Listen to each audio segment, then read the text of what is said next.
Ассалому алейкум, дӯстони азиз, хуш омадед ба канали мо. Бегоҳи рӯз шуда баъд мо видео кардана сар кардем. Нилуфар айсадик нав омадак. Сиёвуш каси бернро ишон кардам ки якдам бернда гуляйт кунанд.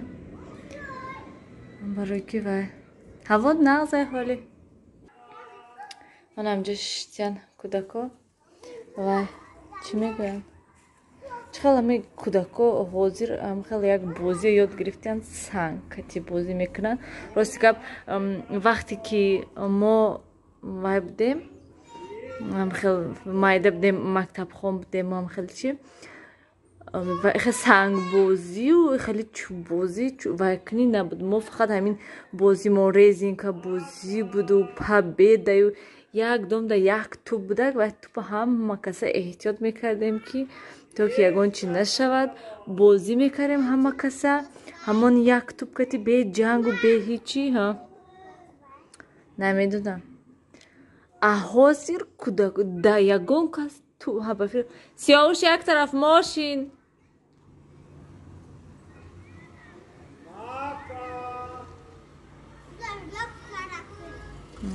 Сиёвуш кати скамейка дашинен.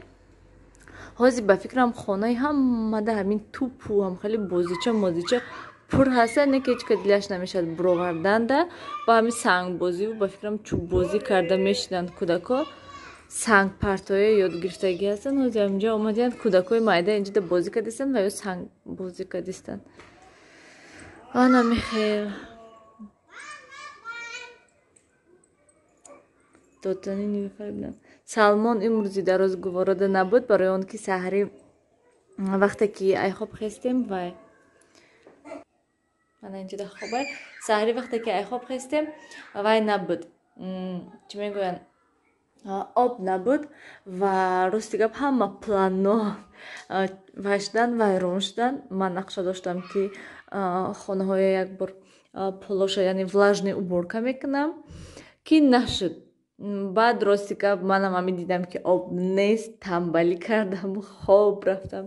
Кати Салмон Сиёвушам вай барвақт хестагӣ буд, баъдам хобаш зер кардак ҳамхел ғел зада шишт имрӯз дароз то абета гӯем. Абети небинам ки соат где-то 12 буд ки обу омаданд. Обу кам омаданд ҳамин бегоҳи рӯзда. Баъд об камтар бисёртарак шудак. Баъд пасуда масудаҳоё шуштаму ҳама ҷои майда порядок кардистаму якбор агар ки шавад ҳамомхонаи полностью уборка кунам. Ман ҳамин нақшаи ҳамомхонаи уборка карда надоштам. Барои ҳамин хотир баъд саҳри об набуд, ҳеҷ кор накардам. ҳаво хушрӯ. Ин чизоро гирам қоқ шудиян.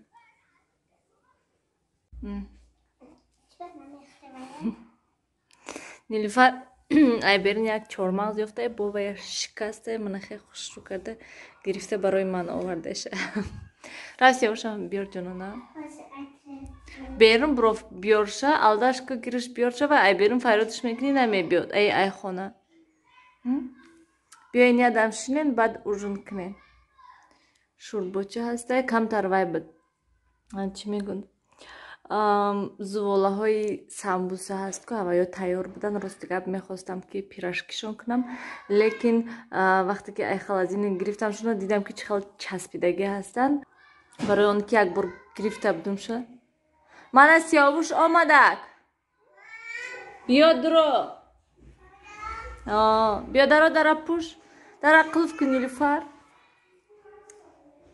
Ва об шуда буданд ва якдигариста уже часпидиянд ва кандам шуна дидам ки уже ваёя намешад ранги зуволаи самбуса тини карда. Ай куҷо ёфтӣ ваёра? Инои Оминаи бардошта омадӣ на? Бале ҳозир гапо мазанум баъд мехӯрам.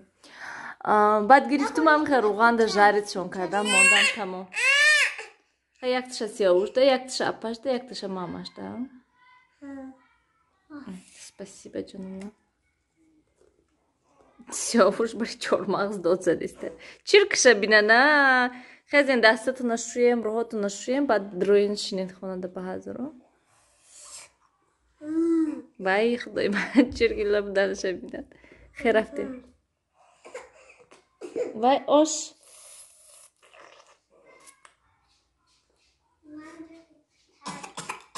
آش ما آزی قاقش میکنم ما وانه توزه کردم برای همین الان اینجا روشناییش خوبتر و نقصتر به فکر من دوستان عزیز و خواستم کمی گپ زنیم در باره همین بعدی تولد در طرفای دوشنبه همه خیلی هست که مثلا 40 روز در خانه پدر و مادر میری وقتی که تولد کنی ای تولد خونه روز خانه پدر و مادر میری 40 روز میستی و بعد 40 به خانه شوهر یعنی خانه خشتومند میبی و فکر من به حد ناز های همین چی مثلا مادرت خوش رو نگاه میکنن تا با اپا داشته باشی یا خواهر داشته باشی بعد تولد خیلی دشوار هست کمتر و مادرت خوش رو نگاه میکنند و چند مثلا صبحانه تیار میکنند آرداب شیر برنج مثلا همه کارا میکنند و تو فقط همین دم میگیری تمام وقتی که خونه شوهر ده باشی اگر خونه خشتمند باشه حتما این خیلی نیسته و میخیزی صبحانه تیار میکنی مثلا دیگه طبقه میشوی خونه تا میروی جمع میکنی من گویم اقلا مثلا یک هفته 2 هفته هم نه من خودم نه که 40 روز خانه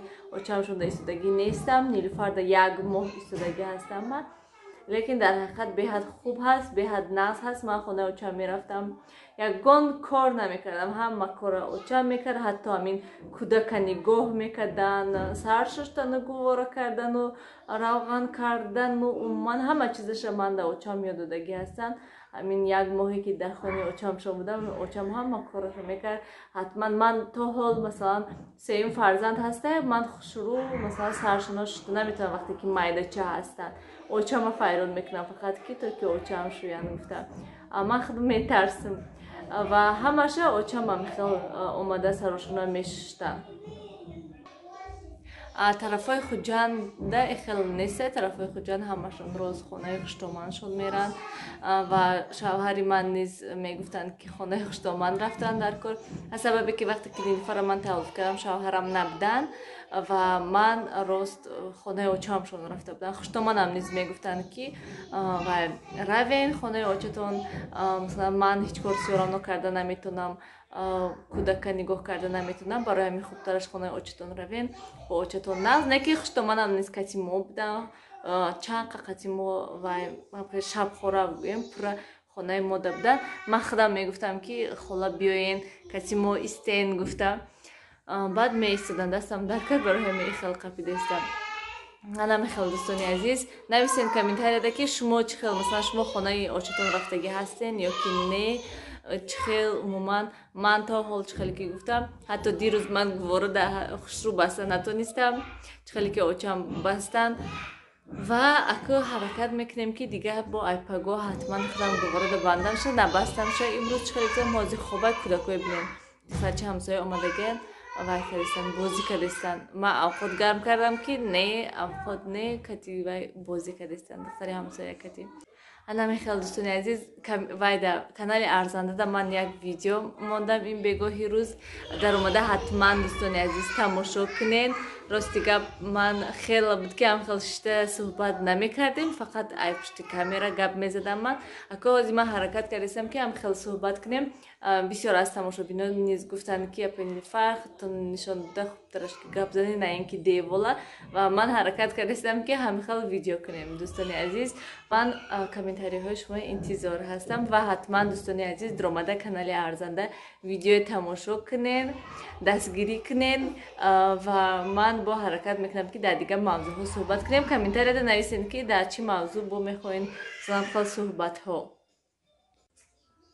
سیاوش من همینجا داشته و اوجون دادستم شد راستی گفت دوستان عزیز نویسین که کودکای شما نیز هم خیلی هستن در یک جا ششته خوراک خورده نیسته امی یک جا ده گوی که شین خور بد روی نه خودش میخوره تو سیاوش و در کخنی ده نه که هم مجای ریزنده چوشنده هم یک بار 2 بار میخوره تمام میگود من بس کردم سیر کردم میگود و موندگیش با میتیم چکی تو که خورد همشه گفته вақте ки масалан хона даҳози хай Салмон тоқа ҳай гуфта барои ҳамин хотир дами хона шиштам кати сиёвуш Анилфар ошхона да хурдестай мегум як ҷо қарорак шин ҳами авқот ахир тамом ку бахе неда ҳами даҳанаша пур мекунату мерад усу инҷа биё бача инҷа биё инҷа биё инҷа биё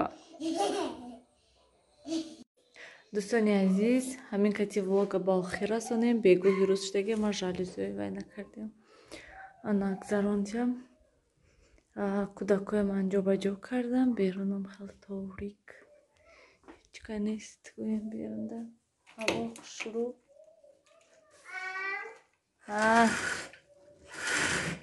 овози кӯдако хайр дӯстони азиз дар паноҳи худо бошед ҳамеша худатона эҳтиёт кунед раҳмат ки суханҳои хуб менависед мепурсед ҳама вақт раҳмати калон дӯстони азиз ва лайк мондан обуна шуданро фаромӯш накунед ҳатман комментарияда фикротонро нависед боз пагоҳ суҳбат мекунем ман якчанда вай дорам фикрҳо дорам мехоҳам суҳбат кардан мебинем хай агар ки шавад пагоҳ вай мекунем бо канали арзандада мехоҳам як мавзӯъда суҳбат кардан агар ки ҳатман вақт шавад агар хайр дӯстони азиз